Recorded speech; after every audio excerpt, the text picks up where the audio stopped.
जय जगन्नाथ स्वागत करुच्ची true and real YouTube channel को जोठिकी आपण माने केवल सत आउ बड़ लेटेस्ट अपडेट पाई परिबे। आउ आजिर सबुठारु बड़ लेटेस्ट अपडेट है एबे जहाँ किसी लेटेस्ट अपडेट आसूची किसी वेदर फोरकास्ट डिपार्टमेंट तरफ कि आग को आम ओडिशा रे प्रबल वर्षा देखिबा पाई मिलिबो।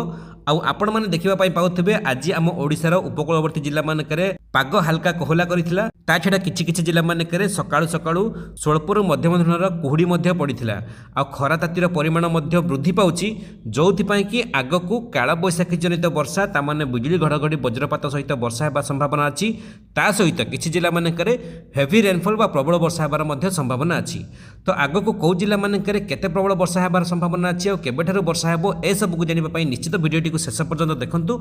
जो भाई माने जो संग माने नुआ करी चैनल को आसिथिबे चैनलटी को सब्सक्राइब करिके पाखरे आसुतबा घंटी दबेकी ऑल करि दियंतु।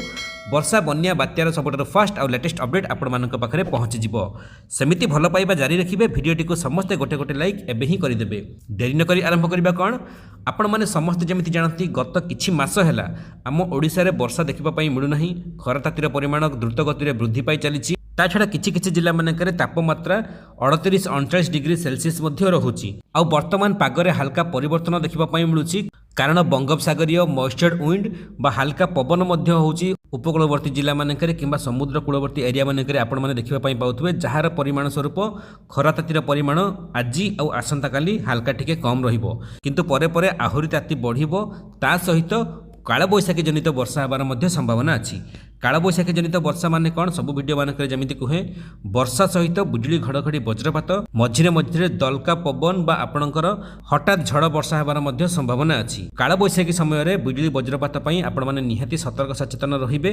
ता छडा सबुठु बड़ कथा कि वर्षा केबेठारु हबो जहा कि किछि घरोई वेदर फोरकास्ट डिपार्टमेंट तरफरु लेटेस्ट अपडेट आसुची जमिति कि स्काईमेट वेदर अपडेट हो किंबा आउ किछि वेदर फोरकास्ट डिपार्टमेंट तरफरु अपडेट आसुची कि आगामी 4 ରୁ 5 दिन मध्य सेंट्रल ईस्ट इंडिया जतिकि स्टेट अछंती मध्य भारत और पूर्व मध्य भारत किछि स्टेट माने जमिति कि झारखंड हो छत्तीसगढ़ हो किंबा आपणकर ओडिशा हो ए सबु राज्य मानकरे पागरे परिवर्तन देखिबा पाई मिली पारे। आउ काला बैशाखी जनित वर्षा हेबार मध्य संभावना अछि। ता छडा किछि किछि जिला मानकरे अल्प समय पई हेवी रेनफॉल बा प्रबल वर्षा मध्य हेई पारे।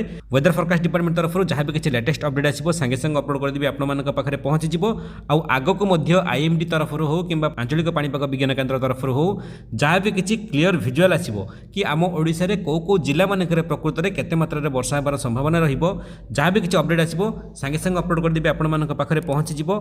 आपण मानक एरिया मानकरे वर्तमान पाग कोहला करिछि कि खरा तातीर परिमाण अधिक अछि निहाते गोटे कमेंट रे लेखंतु। वीडियोटी को जेकोनसी रे जो माने भी देखुथिबे समस्त जानि परिबे कि आम ओडिसा रे वर्तमान को जिला मानकरे को एरिया मानकरे पाणीपागर सूचना कोन अछि।